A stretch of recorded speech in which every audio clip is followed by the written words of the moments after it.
Guys on YouTube and Devin Mike 1 here. I'm kind of coming back here and there. I've barely been checking up on my YouTube account, and I just realized that I have 71 subscribers, so I got to the 70 mark, which I thought would never happen. Because before I got into the vinyl stuff, I was into video game videos, and those didn't do very well later on, and then I did book reviews. Those didn't do very good at all. So I'm starting to get better in the music and vinyl community. So because of my guitar videos and my vinyl updates and stuff like that.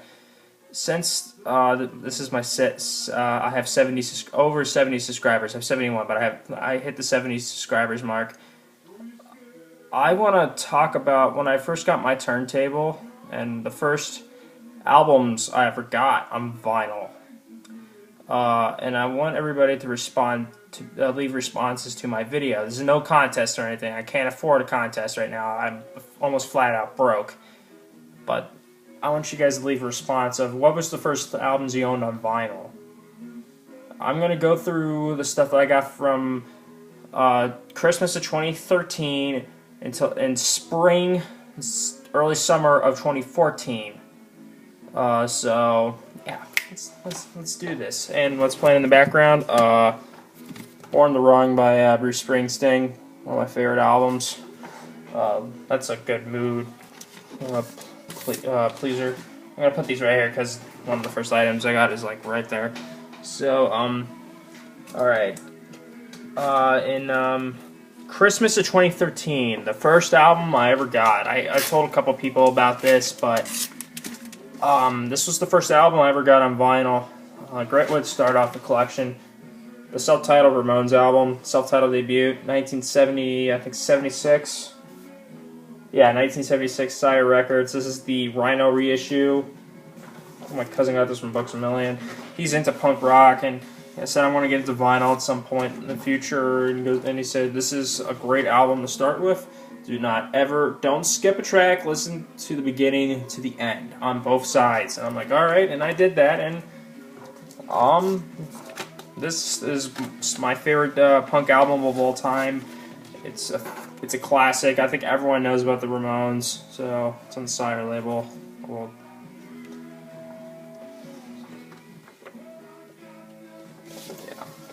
But it's a great album. This album changed my life pretty much. The Ramones are my favorite punk band of all time. I mean, like, I love the Dead Kennedys. The Sex Pistols are good, but they're not one of my favorite bands and stuff like that. And the Clash, I love the Clash. Bad Religion, Blind Faith. No, I mean, my Minor Threat, not Blind Faith. That's Eric Clapton. But yeah, this was the first album I ever got, and it's still my favorite album to play on vinyl. So this is my favorite album, my favorite vinyl record that I own. So yeah, first album I ever got, Christmas of 2013. Got this. I got the Ramones. Then I didn't buy any vinyl. Never got a turntable or anything. Because my dad has a turntable, but it doesn't work anymore. The needle's not working, so we had to unhook it, kill it. Sadly, we still have it. It's just it's not playable. And then on my graduation party, my cousin bought me the Crosley turntable, which you've seen in my videos a few times. That thing right there. I just added a new sticker on it. Big red circle. And he knows I love Led Zeppelin. So he got me this. I did a review of this. Led Zeppelin Mothership. This is the greatest hits box set. I wish it was a studio album box set, but it's a greatest hits. It's a good greatest hits. It sounds okay, but most of the time it sounds kind of foggy every time when I listen to this set. But it is a good set. He got me this. It's pretty neat. Wish he got me an album instead, but I'll take the compilation. It's a really thick box and everything. Not as thick as my Beatles box set. We've already seen that a bunch of times. Yeah, I got that. Got that on my graduation party. I didn't set up the turntable yet. I later set it up and I played the Ramones first. I fell in love with it. Then I played the Zeppelin box set. Then I borrowed some of my mom and my dad's records. I played Sgt. Pepper. I played Pink Floyd, Atom Heart, Mother, which I'm not a big fan of that album. I understand Robert Seed. I understand you love that album. I'm not a fan of Atom Heart, Mother. I like Alan Psychedelic Breakfast. Great track, but anything before that, no. Especially the first side of the album, I just can't stand. I hate the bells and whistles. It bothers me. The Police, Outlanders Do More. I played that. That's a great album. The Who, the Who's Next, which didn't work. It was Skippy. Pink Floyd, Wish You Were Here, and Van Halen. So yeah. And then my friend, he wanted to make it up for missing my graduation party. We went to the Exchange. That's where I bought my vinyl. He decided I'm gonna go pick up some vinyl records, see what they have for cheap. And these are mainly dollar records. So, all right, so this is gonna be a little murky because this was like a couple months ago. So, all right, but. One of the first things I seen there that I wanted to get into this artist. I mean, like I like him. I like his '60s stuff a lot. His protest stuff's really good, but not the biggest fan. I found this for $1. Bob Dylan's Greatest Hits. Yeah, it's an older one. This was like '70s, I think. This was a '70s compilation. I think the newest album on here was probably Blonde on Blonde or. I can't remember, honestly. I'm not the biggest Bob Dylan fan, but this is a cool album. I love "Blowing in the Wind." That might be that will probably be my favorite Bob Dylan song. But I also like "Hey Mr. Tambourine." Like Rolling Stone's pretty good. Has some good stuff in here. Times That Are Changing's pretty decent. This is a Columbia pressing. Let's open that up real quick. This is, I saw it there, and I wanted to pick it up. There. The 70s Columbia label pressing. So that's cool. I had to tape the sleeve together because it was falling apart when I bought this. This is in the dollar section, so, like, I'm gonna have to tape that. Yeah. It's a good album. Not my favorite album that I bought that day, but I wanted to give Bob Dylan a try, and it was in box, so why not? Pick it up, man. Oh, God. It's really worn out. It's not my favorite album, but it's not too bad. It's a good greatest hits. If you're not a big Bob Dylan fan, if you just want to listen to some of his good songs, pick up the Greatest Hits Volume 1 and Volume 2. I'm still missing Volume 2. It's just I never found it for a cheap price. Alright. The next album that I got, that I found for $1, I gotta find it. So this one might take a while because, like I said, this was a long time ago to me.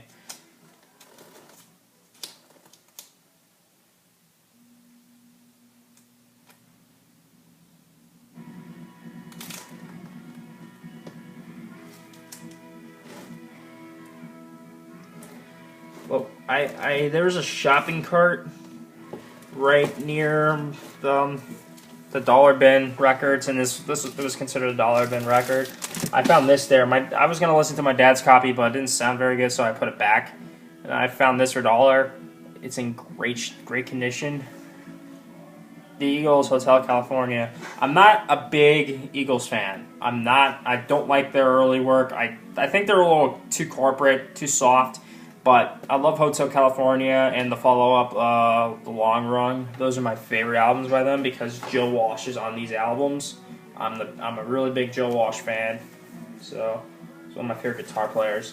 This is a great album. I just love this album all the way through. I mean, like when my friends left the Exchange, he goes like, "Put on the Hotel California."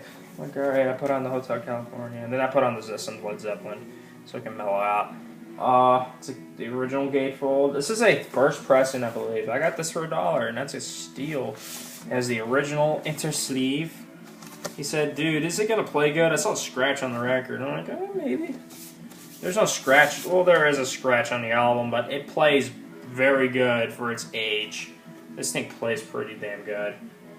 I haven't played this album in a while because I'm not really into this type of music, but I occasionally will listen to it because I do like this album.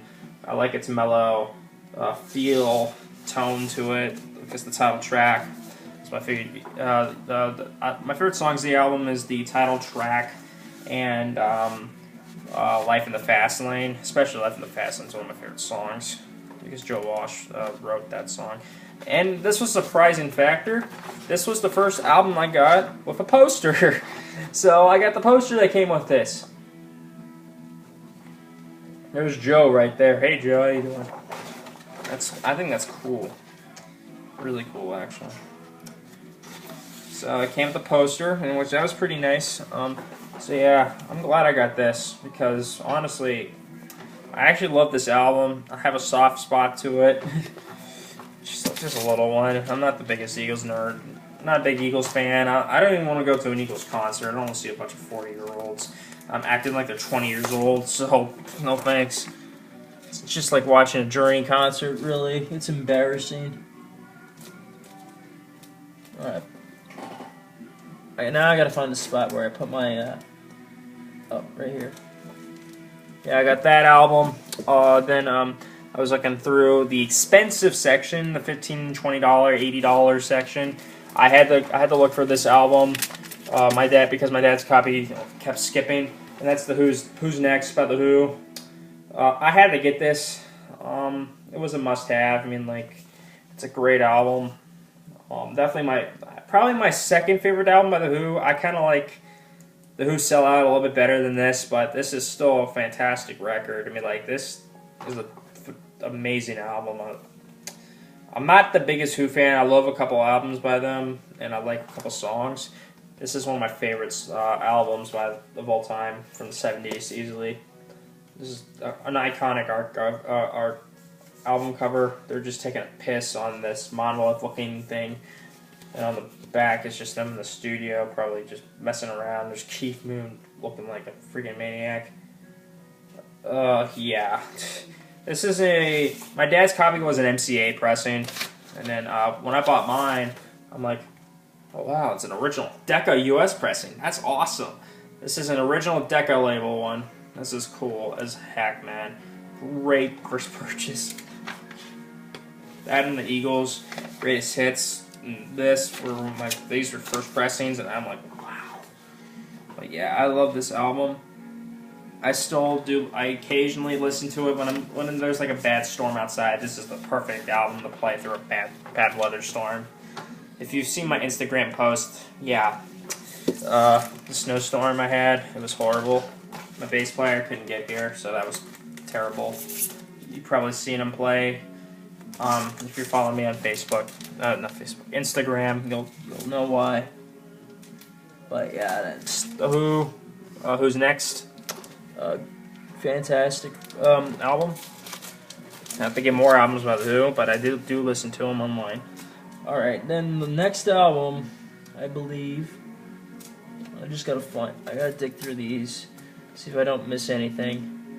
I was just looking for a couple records. I just want to spend a couple bucks in my pocket because me and my dad were going to go record shopping beforehand.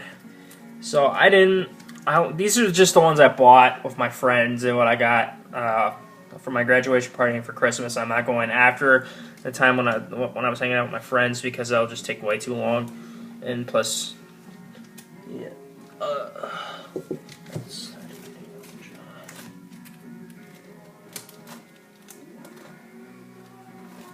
And I'm not going to go through what my aunt gave me because that would take way too long. Alrighty.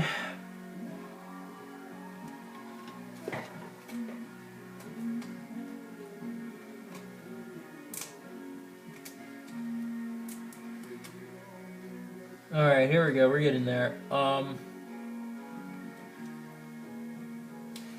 And plus, okay, I was looking in the dollar section still at that point, and then I found this there, and it's in great shape. It plays pretty damn good, and that's ZZ Top's Eliminator. Yeah, $1. I think this is an original. I'm not really sure, but I got this for a buck, and it's in like pretty damn good shape, except for the back of it. It looks a little torn up, but other than that, it's in really clean shape. There's a little bit of ring wear on it. But yeah, I love my favorite song in here. My favorite ZZ Top song is "Sharp Dressed Man." I always like that song. It's catchy. This is my favorite ZZ Top album. I mean, I like their other stuff, but really, I just like this album. This is the only album I like by ZZ Top. I mean, like I like Tres Hombres and stuff like that, but I'm not the biggest ZZ Top fan. I just like a couple songs by them. Here's the original inner sleeve. I was just finding records for cheap that I really wanted. I mean, like, so I'm like, okay, I'll pick that up. I just picked up like 5 records that day. ZZ Top, Bob Dylan, The Who, and the Eagles, and the last album I'm going to show you, but this is a Warner Brothers one, obviously. It had another one there. I just wanted Eliminator. It's the only one I wanted because it has all the good songs on it, like Legs and stuff like that. But yeah, great album. Everyone probably has this like hanging on their wall or something because this is a really popular one. I think this is Peter Kent's favorite ZZ Top album. I'm not sure, but let me know, Peter. I'm not sure. I haven't. But yeah.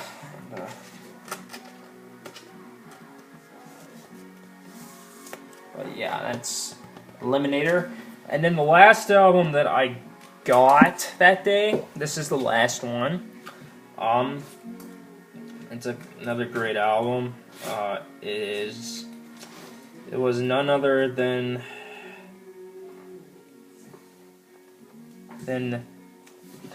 I have I bought the CD of this beforehand. I'm like, oh, it's cheap, and why not? It was just cheap. I really like buying cheap records. And the album is none other than 1984. This album is amazing. I never listened to this whole album all the way through on my CD. I just played like Jump or Panama every now and then.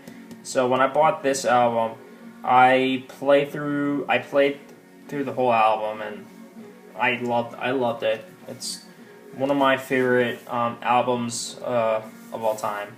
It's a little beat up, but the record was in great shape. I always ran into upgrade copies of this, but I'm sticking with this one because this is one of the first albums I ever bought. I just love this album, and like it's a classic. I'm already going over like almost 20 minutes, so I want to hurry up. I want to go to sleep. I'm really tired. I got stuff to do. I got guitar lessons. But yeah, there's the original inner sleeve. There's this is the last album with David Lee Roth of the '80s. After that, Sammy Hagar joined and ruined Van Halen, and then Gary Sharon joined the band and made it worse.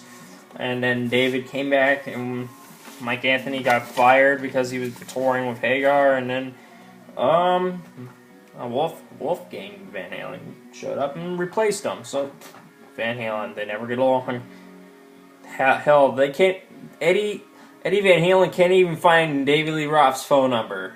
Yeah. I don't think we're going to see another David Lee Roth album ever again if this is going to keep going up, but this is just a classic. The title track, instrumental, Jump, Panama, Hot for Teacher, I'll Wait, just some great songs in here. The album just ended, so, oh, sorry, I'm tired as hell. I want to get some sleep. So yeah, but 1984, this is an amazing album. Just a great dollar find. This was one of the only Van Halen albums I ran into for $1. I do want to find more Van Halen albums on vinyl. Just the David Lee Roth stuff. Not interested in Sammy Hagar. I'm sorry, but I'm not a big Sammy Hagar fan. So yeah. At some point, I'm going to do a vinyl update. Just right now, I don't feel like doing that right now. Maybe later on in this week, maybe. On Friday, Saturday, whenever I'm free from homework and all that shit. It's really killing me. Look at me. I'm not even acting like the way I was in November and stuff like that because I'm burned out. I'm burning out. So yeah, this is my video for the Um, um, for my 70 contest, not 70 subscriber video thing, whatever you want to pronounce it. I got 76 subscribers, and I'm really happy that I do. No, this is the video, the first albums I ever got. So yeah, I mean, like it's cool. I love these records. I don't play these records as much as the other ones. Like, I don't play ZZ Top and Eagles all the time because I get punk rock albums all the time, and I listen to those over those definitely. And I got stuff like Black Sabbath I need to listen to, Blind Faith, and Lou Reed, and stuff like that. So yeah, please make a response video and put in the comment link below of the first albums you ever got on vinyl. This is everybody in the VC and who is ever following me on Instagram and on Facebook. Or if you're friends with me on Facebook, I don't really care. And subscribe to me on YouTube. So, peace VC.